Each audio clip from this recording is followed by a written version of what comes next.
الحمد لله رب العالمين والعاقبة للمتقين والصلاة والسلام على رسوله النبي الكريم وعلى آله وصحبه وأهل بيته وأزواجه وذرياته أجمعين. أما بعد، أعوذ بالله من الشيطان الرجيم. بسم الله الرحمن الرحيم. يا أيها الذين آمنوا ادخلوا في السلم كافة ولا تتبعوا خطوات الشيطان إنه لكم عدو مبين. صدق الله مولانا العظيم وصدق رسوله النبي الكريم.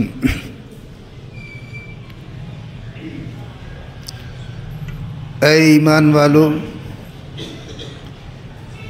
اسلام میں داخل ہو پورے طریقے پر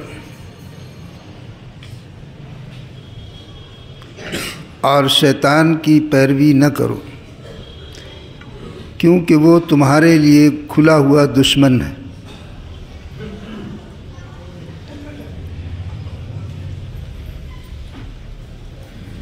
اسلام میں داخل ہو جاؤ پورے طریقے پر، یہ ایمان والوں سے کہا جا رہا ہے.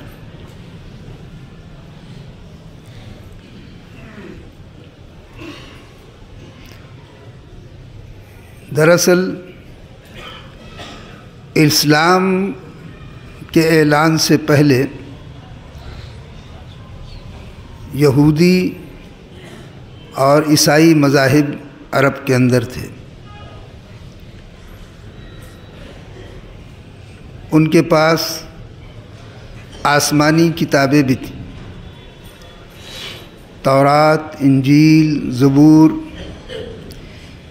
یہ آسمانی کتابیں ان کے پاس تھیں، اس لیے ان کو دعویٰ تھا کہ ہمارے پاس خود آسمانی کتاب موجود ہے. آسمانی کتابیں اس سے پہلے بھی آتی رہیں.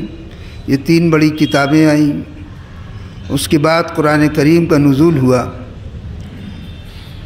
تو یہود و نصارہ کو ان کی بگڑتی ہوئی ساکھ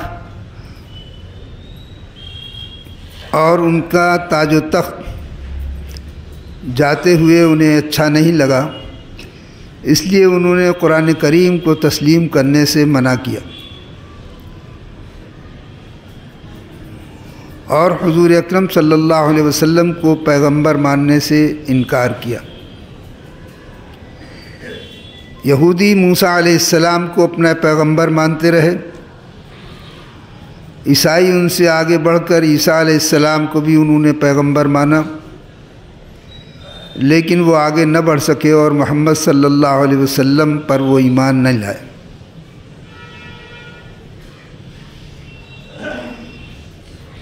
قرآن کریم کے اندر چونکہ یہ کتابیں آسمانی تھیں اور ان کے اندر جو پیغمبر نازل کیے گئے تھے اور جن کی نشاندہی ان کتابوں کے اندر تھی، تو قرآن کریم نے ان کا بار بار تذکرہ کیا اور انہیں بتایا کہ یہ قرآن کریم جو نازل ہو رہا ہے یہ کوئی نیا کلام نہیں ہے، بلکہ اللہ کی طرف سے ہی یہ نازل ہو رہا ہے اور یہ تمہاری پچھلی کتابوں کی تصدیق کرتا ہے. مصدق لما معکم، جو تمہارے پاس ہے یہ اسی کی تصدیق کر رہا ہے، اس کے احکامات کی تصدیق کرتا ہے، اس کے اندر جو پیغمبروں کا تذکرہ ہے ان کی تصدیق کرتا ہے.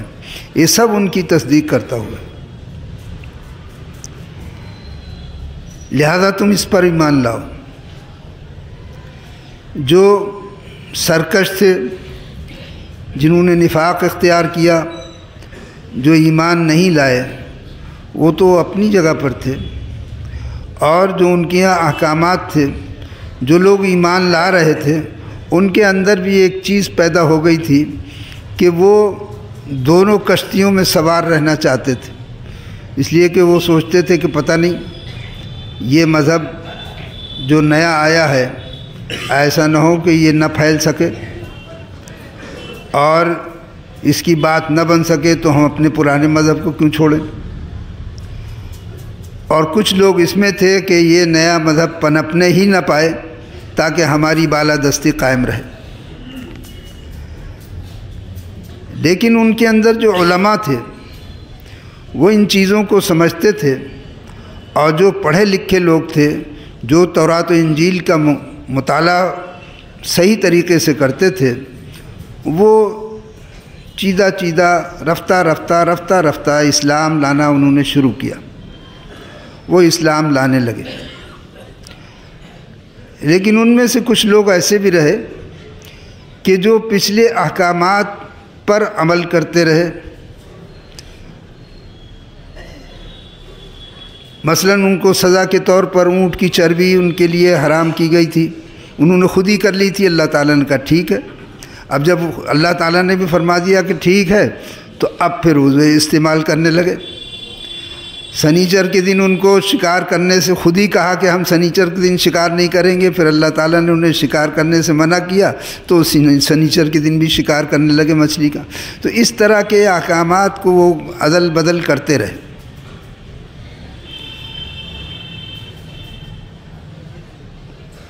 ان میں سے کچھ علماء تھے، ایک مرتبہ غالباً عبداللہ ابن سلام رضی اللہ عنہ جو ایمان لے آئے تھے، وہ یہودی علماء میں سے تھے، زبردست اور جید عالم تھے، وہ ایمان لائے۔ لیکن ایک مرتبہ انہوں نے تورات کے کچھ ورق جن میں اچھی باتیں تھیں، اچھے احکامات تھے، وہ حضور اکرم صلی اللہ علیہ وسلم کے سامنے لے کر آئے، اور انہوں نے کہا کہ دیکھیے یہ تورات ہے ہماری، اور اس کے اندر دیکھیے کتنے اچھے اچھے احکامات ہیں، اور خداوند تعالیٰ کے احکامات ہیں اس میں۔ وہ اس کی بڑائی کرنے لگے، اس کی بڑائی کرنے لگے۔ جبکہ قرآن کریم نازل ہوا تو اس نے کہہ دیا تھا کہ اب پچھلی کتابیں اور پچھلے احکامات اس قرآن کریم کے نازل ہونے کے بعد منسوخ ہیں۔ جیسے قانون نیا بنتا ہے تو پچھلا قانون منسوخ ہو جاتا ہے، تو اب یہ نیا قانون آ رہا تھا۔ اللہ تعالیٰ نے فرمایا کہ اب یہ نیا قانون نازل ہو رہا ہے اور ہماری ہی طرف سے نازل ہو رہا ہے۔ بے شک ہم نے پچھلا قانون بھی ہم نے ہی نازل کیا تھا، لیکن یہ جو نازل ہو رہا ہے اب پچھلے قوانین جتنے بھی ہیں وہ منسوخ ہیں۔ تو انہوں نے چند اوراق تورات کے حضور اکرم صلی اللہ علیہ وسلم کے سامنے لا کر رکھے۔ حضور اکرم صلی اللہ علیہ وسلم نے کہ مزاج میں تھوڑی تیزی آئی، اور تیزی وہ دین کو سکھانے کے لیے تھی، کسی ذاتی انتقام کے لیے نہیں تھی۔ آپ نے فرمایا کہ کیا قرآن کریم کے نازل ہونے کے بعد بھی تمہارے دلوں سے تورات و انجیل کی عظمت نہیں نکلی؟ کیا تمہارے دلوں میں قرآن کریم کی عظمت قائم نہیں ہوئی؟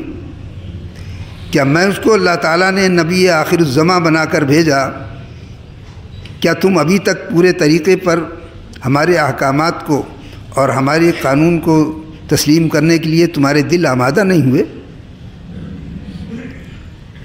یاد رکھو، اگر اس زمانے میں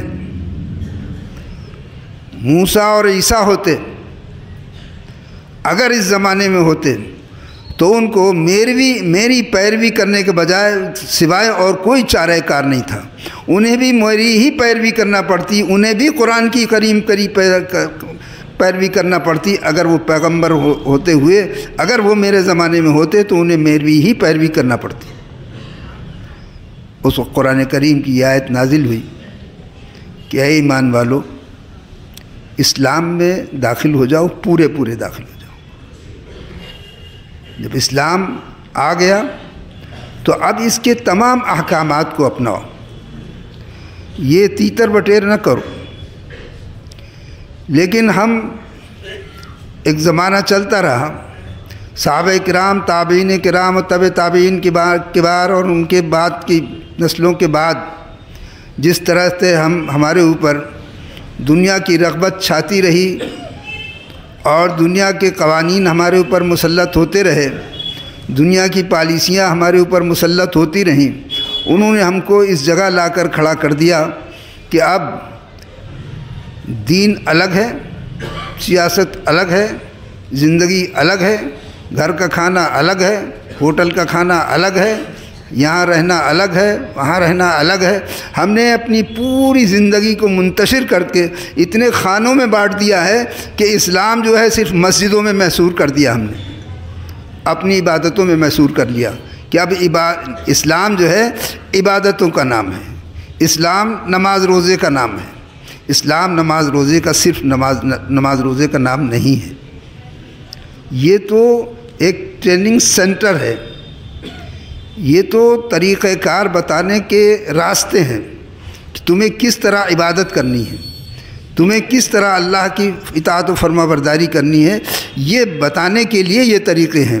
ورنہ اسلام تو پوری زندگی کا مطالبہ کرتا ہے۔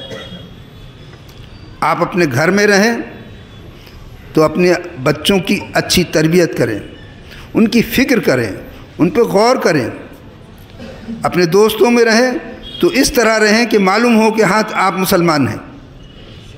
آپ ملازمت کریں تو معلوم ہونا چاہیے کہ ہاں آپ ملازم ہیں، ایک مسلمان ملازم کی حیثیت سے کام کر رہے ہیں۔ آپ تجارت کر رہے ہیں تو معلوم ہونا چاہیے کہ ہاں ہم ایک مسلمان ہونے کی حیثیت سے آپ تجارت کر رہے ہیں اور جو اسلام کے جو اصول ہیں ان کو اپنا رہے ہیں۔ تو اسلام پوری زندگی کو چاہتا ہے، اس لیے فرمایا گیا کہ اے ایمان والو اسلام میں پورے داخل ہو جاؤ، یہ اپنی زندگی کو تقسیم نہ کرو۔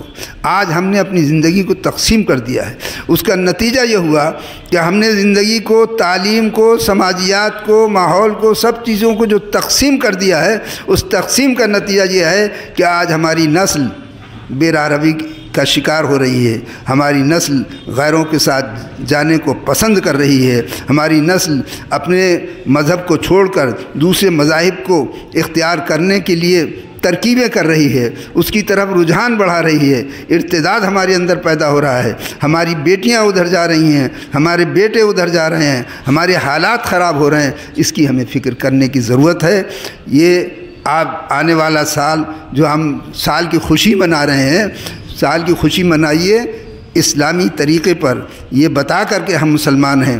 غریبوں کی مدد کیجئے، اولاد کی صحیح پرورش کا انتظام کیجئے، بیماروں کی عیادت کیجئے، اسپتالوں میں جائیے، سڑکوں پر جائیے، غریبوں کی مدد کیجئے، پتہ چلے کہ ہاں آپ مسلمان ہیں۔ اگر آپ نیا سال منا بھی رہے ہیں تو اس طور پر منا رہے ہیں کہ جس سے پتہ چلے کہ آپ مسلمان ہیں اور آپ غریبوں کی مدد کر رہے ہیں، بیماروں کی عیادت کر رہے ہیں، اپنی نئی نسل کی فکر کر رہے ہیں۔ اس فکر کے ساتھ اگر آپ سال شروع کرتے ہیں تو وہ آپ کے لیے مبارک کے قابل ہے، اور اگر آپ اس فکر کے ساتھ نہیں بلکہ اسی بے راہ روی کے ساتھ، جس بے راہ روی کے ساتھ ساری دنیا روش اختیار کر رہی ہے، اگر اس طرح آپ اختیار کر رہے ہیں، راستہ بنا رہے ہیں، تو پھر آپ جانیے اور آپ کا کام جانے۔ خداوند کریم ہمیں عمل کرنے کی توفیق عطا فرما دے۔